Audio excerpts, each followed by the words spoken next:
দুরূদ শরীফ জীবনে একবার হলো পাঠ করবেন, তাহলে জীবনে যা চাবেন আল্লাহ পাক রব্বুল আলামিন আপনাকে তাই দান করবেন। শুধু তাই নয়, এবং মনের সমস্ত আশা পূর্ণ করে দেবেন, এবং যত জটিল কঠিন রোগ আছে সমস্ত জটিল এবং কঠিন রোগ থেকে আল্লাহ আপনাকে হেফাজত করবেন। এই দুরূদ জীবনে অন্তত একবার হলো পাঠ করবেন। যত জটিল এবং কঠিন রোগ আছে সমস্ত রোগ থেকে আল্লাহ পাক রব্বুল আলামিন আপনাকে পরিত্রাণ দান করবেন, গোপন রোগ থেকে পরিত্রাণ দান করবেন।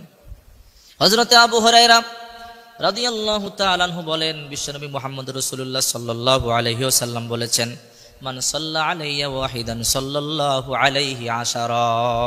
যে ব্যক্তি নবীর উপরে একবার দুরূদ পাঠ করবে আল্লাহ পাক রব্বুল আলামিন তার উপরে 10টি রহমত নাজিল করেন। একবার দুরূদ আপনি পাঠ করবেন, 10টি রহমত।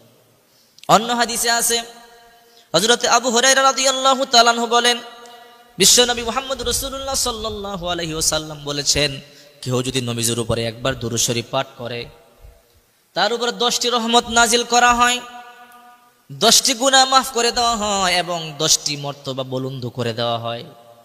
একবার দুরূদ পড়বার কতগুলো ফজিলত আছে চিন্তা করেন। রাসূল পাক সাল্লাল্লাহু আলাইহি ওয়াসাল্লাম বলেন, কিয়ামতের মাঠে সবচাইতে আমার নিকটবর্তী হওয়ার মাধ্যম হলো এই দুরূদ। দুরূদ যত বেশি বেশি পড়বে কিয়ামতের ময়দান আমাকে ততটা কাছে পাবে। দুনিয়াতে একদল ফেরেশতা আছে যারা সারা পৃথিবীতে ঘুরে বেড়ায়, যারা বিশ্বনবী মুহাম্মদ রাসূলুল্লাহ সাল্লাল্লাহু আলাইহি সাল্লামের উপর দুরূদ পাঠ করে, এই দুরূদগুলো তারা মদিনায় রাসূলের কাছে নিয়ে পৌঁছে দেয়। আপনার নাম, আপনার বাবার নাম, এলাকার নাম, আপনার ঠিকানা সহ রাসূলের কাছে পেশ করা হয়। সুবহানাল্লাহ। এই জন্য বেশি বেশি দুরূদ পাঠ করবেন। দুরূদের ফজিলত অপরিসীম। রাসূল পাক সাল্লাল্লাহু আলাইহি ওয়াসাল্লাম বলেন, যে আমার উপরে বেশি বেশি দুরূদ পাঠ করবে কিয়ামতের ময়দানে আমি তাকে সুপারিশ করব, তার উপরে আমার সুপারিশ ওয়াজিব হয়ে যায়। যেই দুরূদের কথা বলতেছিলাম, অনেক দুরূদ আছে, অনেক দুরূদ আছে।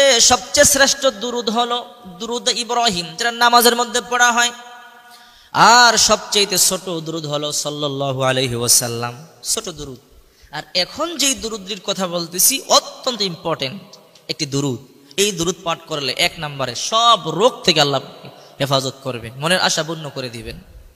দুরূদটি মনোযোগ দিয়ে শোনেন।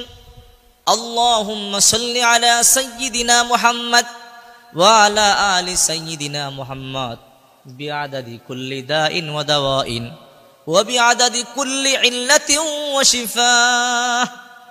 আবার বলছি, আল্লাহুম্মা সাল্লি আলা সাইয়্যিদিনা মুহাম্মদ ওয়া আলা আলি সাইয়্যিদিনা মুহাম্মদ বিআদাদি কুল্লি দাইন ওয়া দাওয়াইন ওয়া বিআদাদি কুল্লি ইল্লাতিন ওয়া শিফা।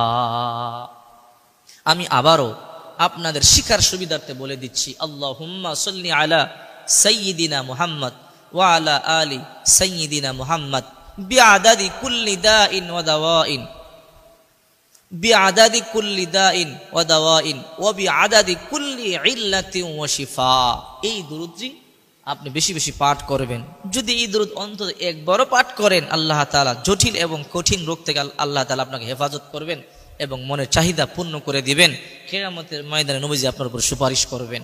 আল্লাহ পাক আমাদেরকে এই দুরূদ বেশি বেশি পাঠ করবার তৌফিক দান করেন।